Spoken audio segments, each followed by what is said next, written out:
భూమిపై మొదటి మొక్క ఎలా పుట్టింది? కోట్ల సంవత్సరాల క్రితం జరిగిన ఈ అద్భుత కథ తెలుసుకుందాం. భూమిపై ఇప్పటిలాగా అడవులు లేవు, పచ్చని చెట్లు లేవు, పూలు లేవు, పక్షుల కిలకల రాగాలు కూడా లేవు. భూమి చాలా వరకు బీడు నేల, రాళ్ళు, అగ్నిపర్వతాలతో నిండి ఉండేది. అయితే సముద్రాల్లో ఒక గొప్ప పరిమాణం జరిగింది. సముద్రంలో నివసి చిన్న ఆకుపచ్చ అల్లే జీవులు క్రమంగా మార్పులకు లోనవుతూ భూమిపై జీవించగల లక్షణాలను అభివృద్ధి చేసుకున్నాయి. భూమిపై మొక్కల చరిత్రలో మొదటి గొప్ప అడుగు. భూమిపై జీవించడం ఎందుకు కష్టం? సముద్రంలో నీరు ఎప్పుడూ చుట్టూ ఉంటుంది, కానీ భూమిపై ఎండ ఉంటుంది, నీటి కొరత ఉంటుంది, బలమైన గాలులు వేస్తాయి, సూర్యుని కిరణాలు నేరుగా తాకుతాయి. ఈ పరిస్థితిలో బతకడానికి మొదటి మొక్క చాలా మార్గాలను అభివృద్ధి చేసుకుంది. మొదటి మార్పు రక్షణ పొర. మొక్కలు తమ శరీరం ఎండిపోకుండా ఒక ప్రత్యేకమైన మైనపు పొరను అభివృద్ధి చేసుకున్నాయి. దీనివల్ల నీరు త్వరగా ఆవిరైపోకుండా ఉండేది. రెండో మార్పు, మొదట్లో నిజమైన వేర్లు లేవు, తర్వాత క్రమంగా నేలను గట్టిగా పట్టుకునే నిర్మాణాలు ఏర్పడ్డాయి. ఆ తర్వాత మనం చూసే వేర్లు అభివృద్ధి చెందాయి.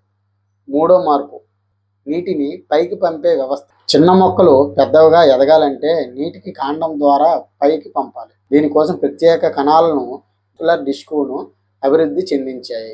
ఇదే తర్వాత భారీ చెట్లు పెరగడానికి కారణమైంది.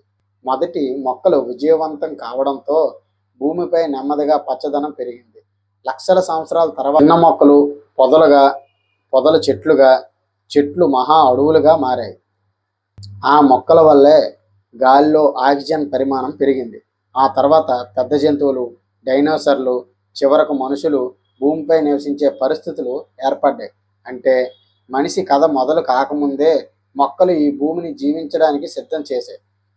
డైనోసార్ల కంటే ముందే పుట్టిన పచ్చని సామ్రాజ్యం. ఒక్కసారి ఆలోచించండి, మీరు టైం మిషన్లో దాదాపు 390 మిలియన్ సంవత్సరాలు వెనక్కి వెళ్ళారు. చుట్టూ చూస్తే మనకు తెలిసిన మామిడి చెట్లు లేవు, కొబ్బరి చెట్లు లేవు, వేప చెట్లు లేవు, రంగురంగుల పువ్వులు కూడా లేవు. కానీ భూమిపై మొదటిసారి ఒక అద్భుతం జరిగింది. అడవులు పుట్టుకొస్తున్నాయి. మొదట అడవులు ఎలా ఉండేవి?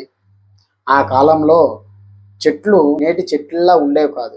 వాటి కాండం పొడవుగా ఉండేది, కానీ కొమ్మలు చాలా తక్కువ. కొన్ని చెట్లు 10 నుంచి 20 మీటర్ల ఎత్తు వరకు పెరిగేవి. అవి ఫెర్న్లు, హార్స్ టైల్ మొక్కలు పూర్వీకుల్లా కనిపించేవి. వాటి వేర్లు నెమ్మదిగా రాళ్ళని చీల్చి విచ్ఛిన్నం చేసాయి. ఈ ప్రక్రియ వల్ల సారవంతం నేల ఏర్పడింది. ఇప్పటి వ్యవసాయానికి ఉపయోగపడే మట్టి ఏర్పడంలో మొక్కల పాత్ర చాలా ముఖ్యమైనది. ఆ కాలంలో గాలిలో కార్బన్ డైఆక్సైడ్ ఎక్కువగా ఉండేది. చెట్లు కోట్ల సంవత్సరాల పాటు కిరణజన్య సంయోగ క్రియ చేసి ఆ కార్బన్ డైఆక్సైడ్ను గ్రహించాయి. దానికి బదులుగా ఆక్సిజన్ను విడుదల చేశాయి. భూమి వాతావరణం క్రమంగా మారడం ప్రారంభమైంది. బొగ్గు ఎలా ఏర్పడింది? ఈరోజు మనం ఉపయోగించే బొగ్గు కోట్ల సంవత్సరాల క్రితం జీవించిన అడవుల అవశేషాలే. భారీ చెట్లు నేలపై పడిపోయి మట్టి పొరగల కింద పూడుకుపోయాయి. అత్యధిక ఒత్తిడి, వేడి కారణంగా అవి నెమ్మదిగా బొగ్గుగా మారాయి. మనం కాల్చే బొగ్గు ఒకప్పుడు జీవించిన పురాతన అడవుల జ్ఞాపకాలు. డైనోసార్ల రాక. మొదట అడవులు ఏర్పడిన తర్వాతే భూమిపై భారీ జంతువు అభివృద్ధి చెందాయి. తర్వాత సుమారు 230 మిలియన్ సంవత్సరాల క్రితం డైనోసార్లు భూమిపై కనిపించడం ప్రారంభమైంది. వాటి ప్రపంచం కూడా ఈ పచ్చని అడవుల మధ్య ఉండేది. భారీ శాకాహార డైనోసార్లు చెట్ల ఆకులను తింటే, మాంసాహార డైనోసార్లు వాటిని వేటాడేవి. ఒక ఆశ్చర్యకరమైన నిజం, ఈరోజు మనం చూసే పక్షులు పరిణామ క్రమంలో కొన్ని డైనోసార్ల వంశాల వారసులుగా శాస్త్రవేత్తలు భావిస్తుంటే, ఈరోజు చెట్లపై కూర్చునే పాడే పక్షుల చరిత్ర డైనోసార్ల కాలం వరకు వెళ్తుంది. ప్రకృతిలో జరిగిన అత్యంత అందమైన విప్లవం. ఈరోజు మనం చూస్తున్న ఈ గులాబీలు, మల్లెపూలు, పొద్దుతిరుగుడు పూలు, తామరలు ఇవన్నీ ఎప్పటి నుంచో భూమిపై ఉన్నాయని అనుకుంటున్నారా? కాదు. ఒకప్పుడు భూమిపై పూలే లేవు. అవును, కోట్ల సంవత్సరాల పాటు చెట్లు ఉన్నాయి, ఆకులు ఉన్నాయి, అడవులు ఉన్నాయి, కానీ రంగురంగుల పూలు మాత్రం లేవు. మొదటి పువ్వు ఎప్పుడు పూసింది? 140 మిలియన్ సంవత్సరాల క్రితం భూమిపై ఒక కొత్త రకం మొక్కలు అభివృద్ధి చెందడం ప్రారంభించాయి. వాటిని పుష్పించే మొక్కలని అంటారు. ఈ చిన్న మార్పు తర్వాత ప్రకృతిని శాశ్వతంగా మార్చేశాయి. పువ్వులు ఎందుకు ఏర్పడ్డాయి? ప్రతి మొక్కకు తన వంశాన్ని కొనసాగించాలనే సహజ లక్షణం ఉంటుంది. అందుకే ప్రకృతి ఒక అద్భుతమైన మార్గాన్ని ఎంచుకుంది. అవే పువ్వులు. పువ్వులు కేవలం అందం కోసమే కాదు, అవి మొక్కల సంతానోత్పత్తికి కేంద్రాలు. మరి పువ్వులకు రంగులు ఎందుకు? ఒక్కసారి ఆలోచించండి. ఎందుకు గులాబీ ఎర్రగా ఉంటుంది? ఎందుకు పొద్దుతిరుగుడు పువ్వు పసుపు రంగులో ఉంటుంది? ఎందుకు కొన్ని పువ్వులు ఉదా నీలి రంగులో, తెలుపు రంగులో ఉంటాయి? దానికి కారణం పరాగ సంపర్కం. రంగులు, ఆకారాలు, సువాసనలు ఇవన్నీ తేనెటీగలు, సీతాకోక చిలుకలు, పక్షులు ఆకర్షించడానికి ప్రకృతి రూపొందించిన సంకేతాలు. తేనెటీగలు లేకపోతే ఒక తేనెటీగ పువ్వుపై వాలినప్పుడు దాని శరీరానికి పుప్పొడి అంటుకుంటుంది. తర్వాత అది మరో పువ్వుపై వాలుతుంది. అలా ఆ పువ్వులోని పుప్పొడి మరో పువ్వుకు చేరుతుంది. దీన్ని పరాగ సంపర్కం అంటారు. ఈ ప్రక్రియ లేకపోతే చాలా మొక్కలు విత్తనాలు, పండ్లు ఉత్పత్తి చేయలేవు.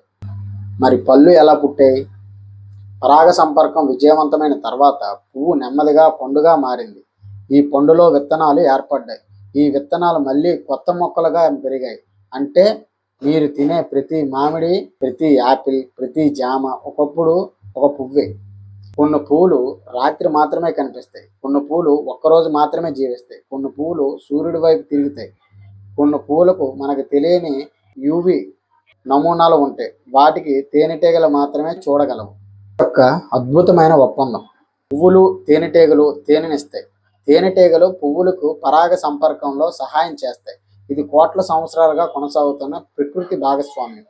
ఒకటి లేకపోతే మరొకటి కూడా తీవ్రంగా ప్రభావితం అవుతుంది. భూమిపై పువ్వులు పూయడం కేవలం అందం కోసం జరిగిన సంఘటన కాదు. అది ఒక జీవ పరిణామంలో ఒక గొప్ప విప్లవం. పూల వల్ల పండ్లు వచ్చే, పండ్ల వల్ల అనేక జంతువులు జీవించాయి.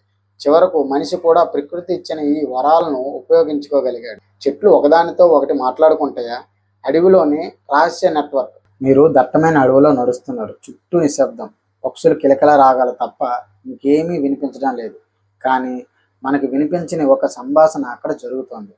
అవును, శాస్త్రవేత్తల పరిశోధన ప్రకారం అడవిలో చెట్లు ఒకదానితో ఒకటి సంకేతాలు పంచుకుంటాయి. ఇది మనుషుల మాటలతో కాదు, వేల ద్వారా నేలలో ఉండే శిలీంధ్రాల ఫంగస్ జాలం ద్వారా, అలాగే గాలిలోని విడుదల చేసే రసాయన సంకేతాల ద్వారా సంకేతాలు పంపించుకుంటాయి. శాస్త్రవేత్తలు ఈ భూగర్భ అనుబంధాన్ని సరదాగా వుడ్ వైడ్ వెబ్ అని పిలుస్తారు. నేలలో ఉండే సూక్ష్మ శిలీంధ్రాలు అనేక చెట్ల వేర్లతో కలుస్తాయి. దీని ద్వారా కొన్ని పోషకాలు, నీరు, రసాయన సంకేతాలు ఒక చెట్టు నుంచి మరొక చెట్టుకు చేరే అవకాశం ఉందని పరిశోధనలు సూచిస్తున్నాయి. ప్రమాదక హెచ్చరిక.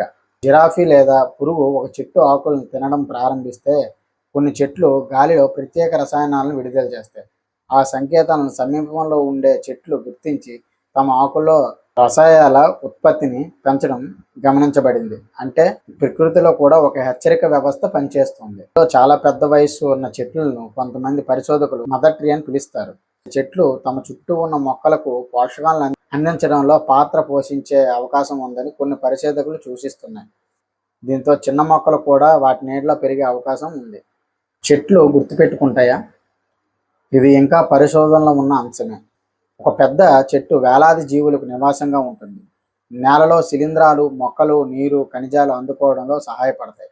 అనేక పక్షులు చెట్లకు గూళ్ళుగా కట్టుకొని తమ పిల్లలను పెంచుతాయి. ఒక అడవి ఆరోగ్యంగా ఉంటే అందులో అనేక జీవజాతులు కూడా ఆరోగ్యంగానే ఉండే అవకాశం పెరుగుతుంది. చెట్లు నిశ్శబ్దంగా కనిపించినా వాటి ప్రపంచం చాలా చురుకుగా ఉంటుంది. మనకు కనిపించిన అనేక ప్రక్రియలు ప్రతి క్షణం జరుగుతూనే ఉంటాయి. అందుకే ఒక చెట్టును నరికివేయడం అంటే కేవలం ఒక్కను తొలగించడం కాదు, జీవ ప్రపంచాన్ని దెబ్బతీయడం.